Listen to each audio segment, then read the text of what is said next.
And if you remember, the ending of Ruth 1 says that as they were arriving in Bethlehem, it's the same time that the barley harvest is starting. So if you remember the week before when I talked about Pentecost, the Passover meal and the festival of unleavened bread is the beginning of the barley harvest. So they're home in time for that Passover meal, for the beginning of that barley harvest and that first festival. Now the wheat harvest, which comes later, the beginning of that is Pentecost. So we pick up in chapter 2. Now Naomi had a relative on her husband's side, a man of standing from the clan of Elimelech, whose name was Boaz. That's how they open it. No other reason than to say Boaz is a close family member. So from there, Ruth the Moabite said to Naomi, "Let me go to the fields and pick up the leftover grain behind anyone in whose eyes I find favor." Naomi said to her, "Go ahead, daughter." So she went out and entered a field and began to glean behind the harvesters. As it turned out, she was working in a field belonging to Boaz, who was from the clan of Elimelech.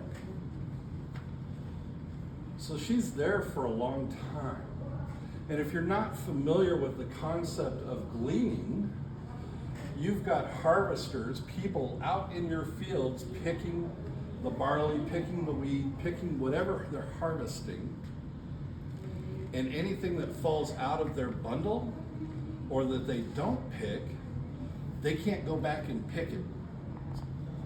It's a violation of Mosaic law. So that's behind them. And then these gleaners. And so this is how the Lord set up to take care of those who were not able to take care of themselves. People who couldn't go out and learn a trade for whatever reason, didn't have a family, didn't have their own crops to raise. They could go to these fields, and after the workers go through, they can then begin going through and picking up anything that they missed that they left behind.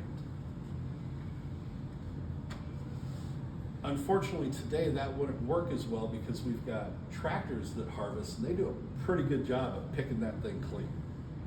There's not much left behind, but when you do it by hand, you're going to miss something, you're going to drop something and not be aware of it. So God said, let that be there for the widows and the orphans and the visitors, for those who can't take care of themselves. That's God's social welfare program. Easiest way to put it. Just then Boaz arrived from Bethlehem, greeted the harvesters. "The Lord be with you. The Lord bless you," they answered. Boaz asked the overseer of his harvesters, "Who does that young woman belong to?" So it comes pretty quick in the story, but it's clear that she's been there working for a little bit. Could be days, could be weeks, could be hours. The overseer replied, "She is the Moabite who came back from Moab with Naomi." She said, "Please let me glean and gather among the sheaves behind the harvesters." She came into the field and has remained here from morning till now, except for a short rest in the shelter. The way he describes her, she's the Moabite that came in with Naomi. Pretty much tells you that there's at least some gossip around town of this foreign woman that came home with the widow Naomi.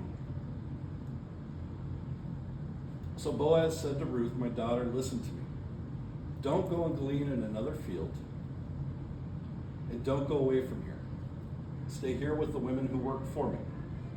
Watch the field where the men are harvesting and follow along after the women.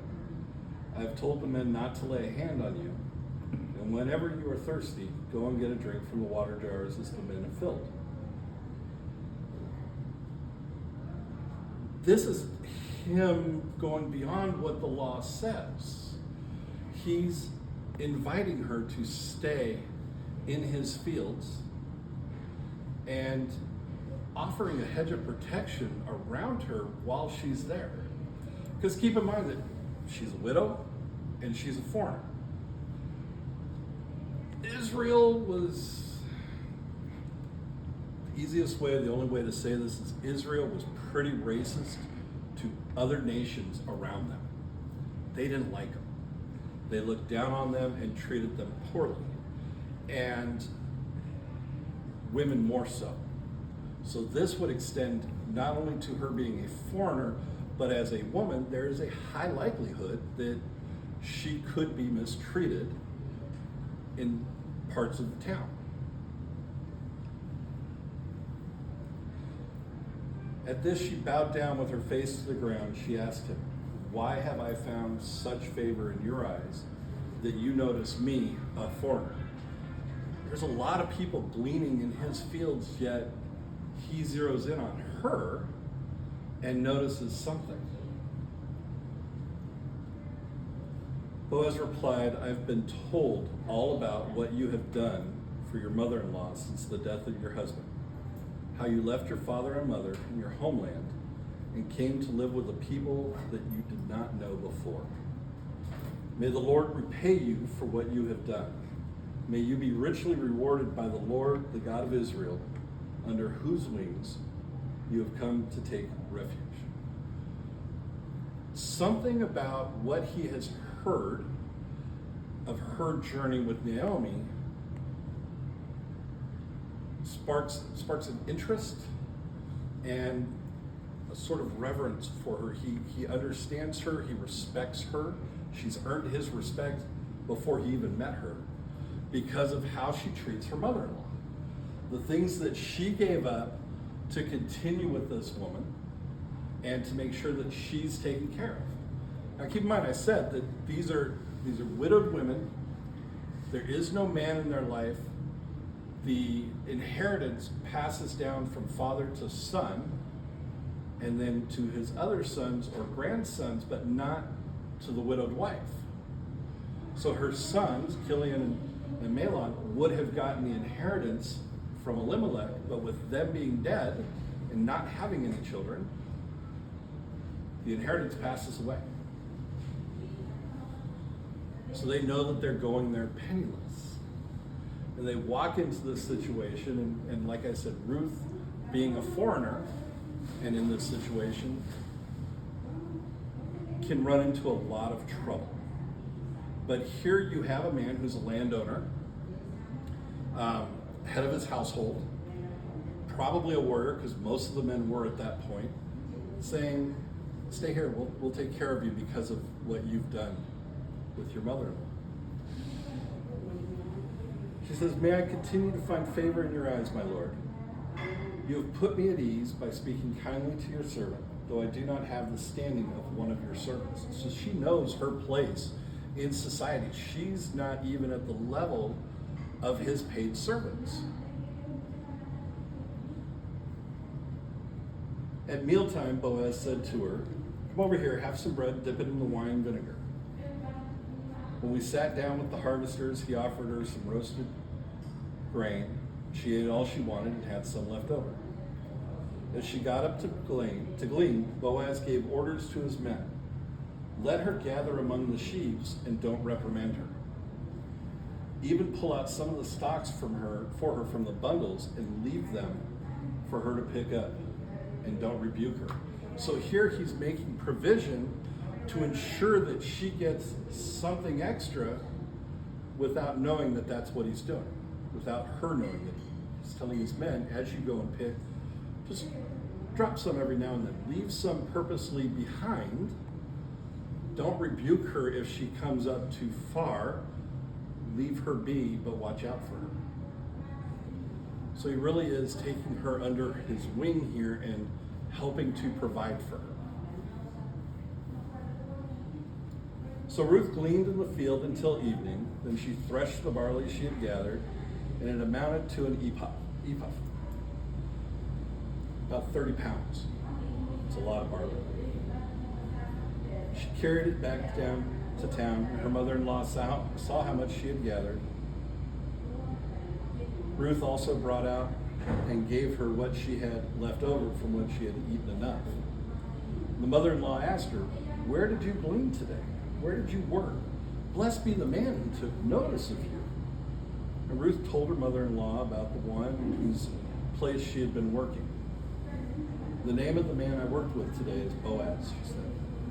"The Lord bless him," Naomi said to her daughter-in-law. "He's not stopped showing kindness to the living and the dead." She said, "This man is our close relative. He's one of our guardian redeemers." Then Ruth the Moabite said, "He even said for me to stay with his workers until they finish harvesting all my grain." Naomi said to Ruth, her daughter-in-law, "It will be good for you, my daughter, to go with the women who work for him, because in someone else's field you might be harmed." So Ruth stayed close to the women of Boaz to glean until the barley and wheat harvests were finished. She lived with her mother-in-law. So she stays there through the festival of unleavened bread, into Pentecost, and then through the entire festival of weeks. She's there for about 3-4 months working in this man's field. Now, is it a coincidence that she ends up in Boaz's field? She walked out of wherever they're staying and down the hill to the fields, right? But which side is she going to walk down? Is she going to go to the left or to the right? She goes down. There's all these fields here. Which one am I going to walk into? I'm going to go to this one that just happens to belong to Boaz, who is a relative of Elimelech. That makes him potentially a guardian redeemer. So this is something that God had established, where a close family member, so we talked about this before, brother gets married, he dies, no child, his brother comes in, takes over those duties to produce an heir for his dead brother. But when he's got no brothers, he's got no sons, now that widow is by herself. However, a family member of that man can redeem the family so that that person's inheritance lives on. And that's where Boaz comes into play with this. He's a cousin of Elimelech. Could be 3rd, 4th, 5th, 27th cousin, but he's a cousin. So he can redeem Elimelech's property and continue on his inheritance. So again, she walks out down this hill and just ends up in Boaz's field? Or do we see here the guidance of the Holy Spirit leading her to just such a field? Because we'll find out later on that there is another guardian redeemer who's closer to Elimelech than Boaz. And so he's the one who's actually going to be offered the opportunity to redeem that family first. But Boaz is whose field she ends up in. Now there's an age difference here. So let's say she was married at 16. Mahlon and Chilion and Naomi and their family lived there for about 10 years. So let's say they got married day one. 16, that would put her at 26 now. Boaz is established. A bachelor who is sought after by women. I read in one rabbinical study that the estimate is that she's closer to 40 when she gives birth to their son, and he's closer to 80. So there's a 40-year gap between these two. But again, he comes walking in and says, wow, Who's this one? Oh, she's the one who's here with her mother-in-law and left everything to take care of her, and she's been by her side ever since. I respect that. Stay here. I want to make sure that we get you taken care of. That's not your average farmer. That's not your typical landowner. Because for every item left behind, that's less revenue for them. But here he is, he's telling his men, throw out a little bit more. He's taking the law and going beyond it to provide. Earlier this week, I was struck by the timing of this. Like I said, she gets there at the Passover, and she's there past Pentecost, when the Holy Spirit comes to the apostles. Jesus called him a comforter. Here's Boaz stepping out of his normal life to comfort a stranger that he knows only by reputation. But that reputation is good.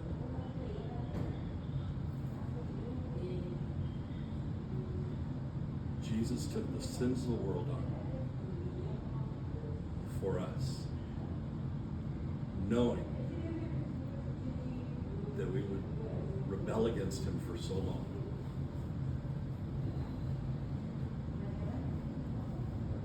But he did it out of love. Boaz, without realizing it, the way it comes across to me is he's providing for this foreigner because he sees the love she has for her mother-in-law, and he's starting to love her as a person. And he's just trying to take care of her. We'll see a little bit more as it goes on. But this is just one of the things that stood out to me, those parallels. Boaz would definitely be considered a Christ archetype in the Old Testament.